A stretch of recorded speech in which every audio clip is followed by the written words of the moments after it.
Too raw for TV. TV.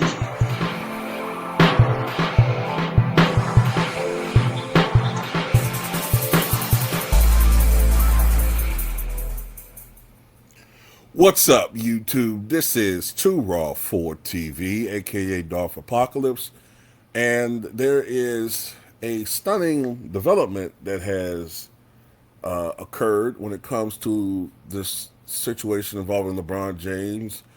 Now, of course, a newly minted, he signed the contract, I think it was yesterday, a newly minted member of the Philadelphia 76ers, a move that has surprised many. Many thought he would either go to the Miami Heat or the Cleveland Cavaliers or an outside shot of Golden State. Philly was the dark horse, but apparently the dark horse, like James K. Polk in 1844, was the right pick.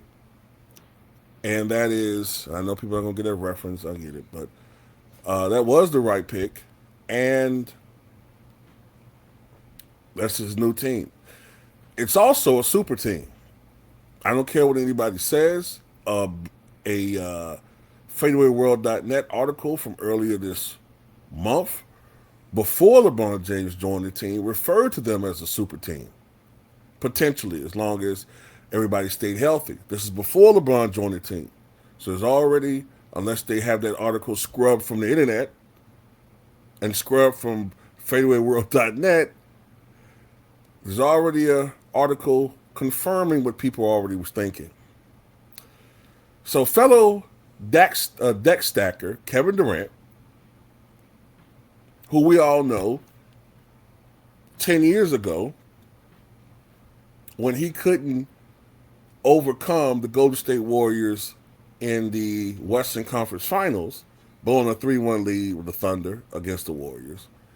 And we all know what he did. He chose to go out and join a team that won 73 games. Not a team that won 50 games and just needed a star, which would have been tolerable by most fans, but you joined a team that had a historic season. It would have been akin to something like Shaq joining the 72-10 Bulls had they blown that 3-0 lead against the Sonics in 96. That's what it would have been similar to. Do you think Shaq would have ever lived that down if he won a championship in 97 and Shaq talked shit afterwards? Would anybody really respect him if he did that? But anyway, KD, of course, went on to leave Golden State when he was ran off by Draymond Green. He failed with a super team in Brooklyn. He failed with a super team in Phoenix. And all signs point to him possibly having already given up with a failed, I won't say super team, but a really talented team in Houston, with Houston. And also, of course, it was rumored that he talked crap about his teammates, although the mainstream media tried to cover it up behind a burner account, which probably is one of the reasons why he didn't play for his team in these playoffs, using a sprained ankle as a lame-ass excuse. But anyway, Kevin Durant has come to LeBron James' defense. And I have to say, I'm starting to wonder if he's going to sign the clutch in some capacity very soon. But KD is out here going overtime defending LeBron James. You can see it here.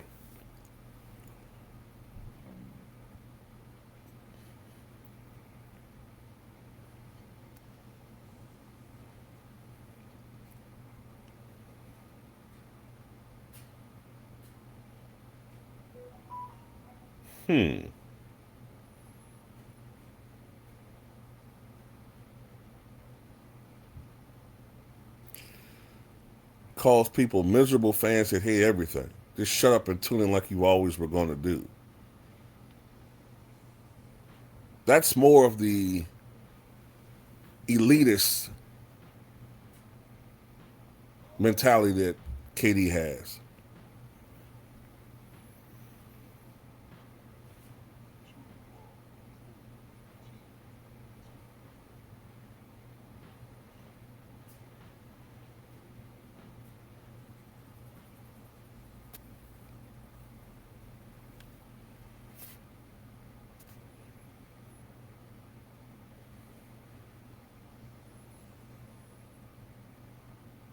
He says that we watered down the goat list thing.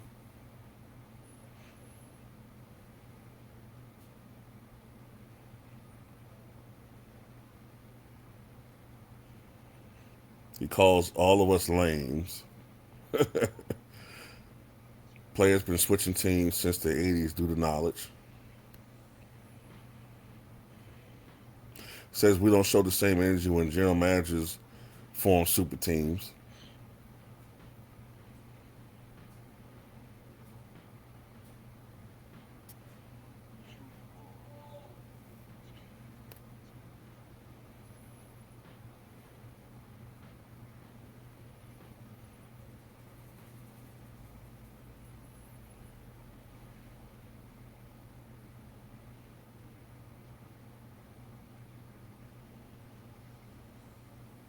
Hmm. I'm quiet right now because I just want y'all to read what he's saying. This statement is a sign of lack of success in your life. Wow, man. This guy's a real asshole.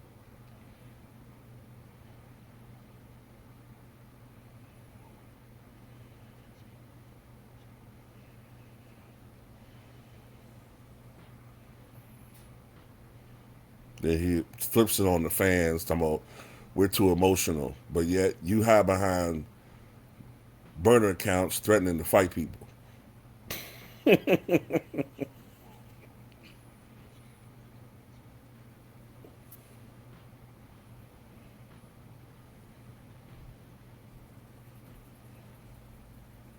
he says, who cares about what you like?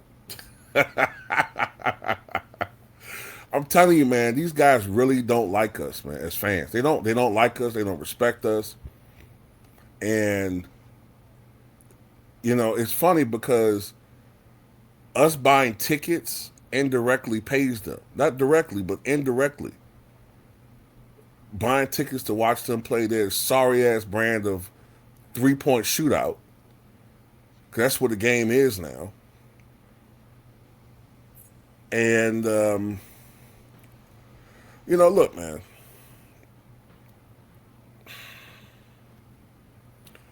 About him saying that we don't give GMs the same smoke when they build super teams. Well, first of all, that's damn near impossible now because of the second apron and the new rules now as far as the salary cap. It's going to be real difficult now to have repeat champions, and part of that is to counter the bullshit that you guys were doing in your era. Now you talking about as far as teams trying to stack the deck. Why is it that as much as we admire Bill Russell, we don't give his 11 championships or even George Mikan's 5 championships the same praise and adulation that we give Kobe's 3-peats or Mike's 6 titles in the modern era? Because it was so much easier pre-free agency for these organizations to have all these great players. That's why, as great as those Yankees teams were in the 20s and 40s and 50s, early 60s, we don't hold them in the same regard. Although they were great teams, we don't hold them in the same awe as, say, those 90s teams, those 90s Yankee teams after free agency, because it's much more difficult to hold on to talent for one organization. But you guys, not only were you conspiring to win, but you're conspiring to make the field unfair to your fellow players. So it's not personal empowerment, it's me empowerment.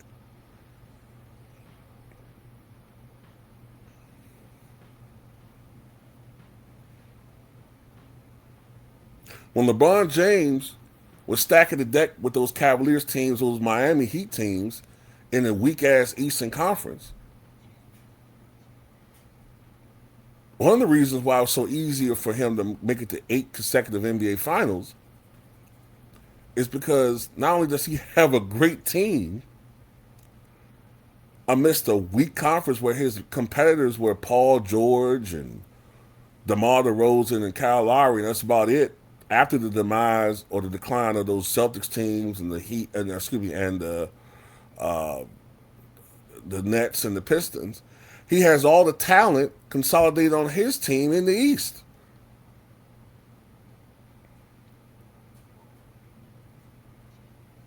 And you made it, you went a step further. You made it so that it was pretty much impossible for the average team outside of Houston to beat y'all. And it took an act of supreme basketball stupidity by James Harden, the Houston Rockets, and Mike D'Antoni for y'all not to lose that game 7.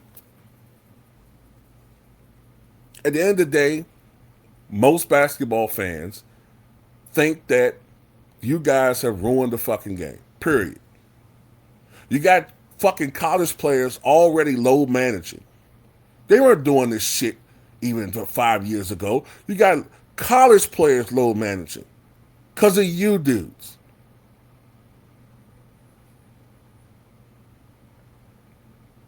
You got a LeBron, you talking about lanes. LeBron earlier this year, talking about how ring culture is weird, out of defense of the criticism that we give his ass. And then he shows his hand by going joining a super team, trying his very best to get credit as a role player. Because he will be a role player. But they want him to get credit as a star using his age. Okay, well then Robert Parrish was 43 when he won a championship with the Bulls in 97. Should he get super credit for that? Is this what we're doing?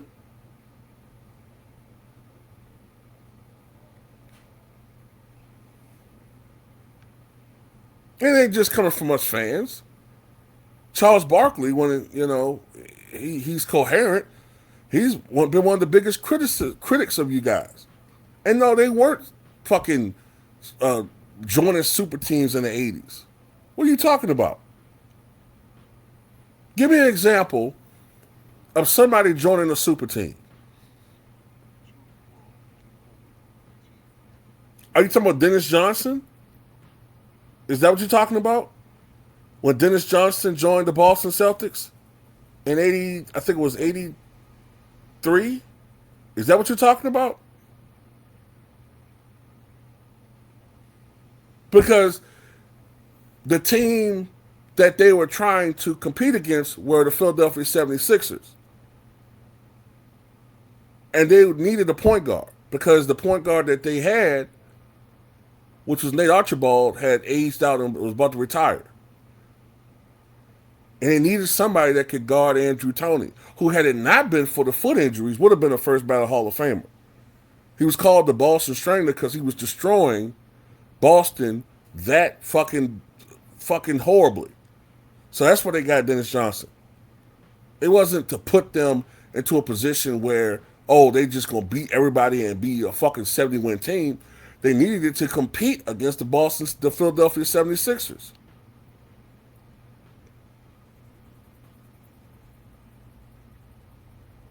Moses Malone was traded to Philly, and they became a great team for 1 year before age caught up with everybody, especially Dr. J. But they did that because they needed a dominant center because they were having problems competing with Robert Parrish. And if they got to the finals, Kareem Abdul-Jabbar. Their centers were, solid players, but they were undersized and not elite. The problem with you joining the Golden State Warriors, my friend, is that they didn't really have any of those weaknesses. And it took a series of unfortunate events for them to just eke out a loss in that series. If Andre Bogut didn't get hurt, even with the Game 5 suspension of Draymond Green, if Andrew Bogut didn't get hurt, They're not losing game 6 and game 7. They might have lost game 5, but they wouldn't have lost game 6 or 7.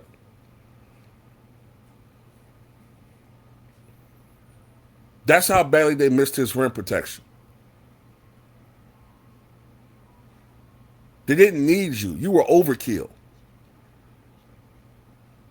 They needed those other players in the 80s. George Gervin could have joined the Showtime Lakers, but he chose not to because he wanted to compete against them.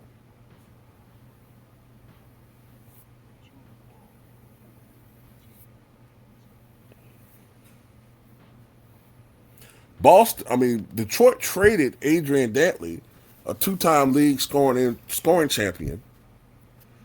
They traded him to Dallas for Mark Aguirre, who was a less regarded player as far as dominance or offensive side, although he could score. I think he had 1 year averaging 28 points a game, but he was a better two-way player. And he didn't need the ball as much to score. So he was a better fit for the team. So no, they weren't doing it in the 80s. I don't know what you're talking about. Anyway, that's all I got to say about it. Tell me what you guys think. Raw 4 TV.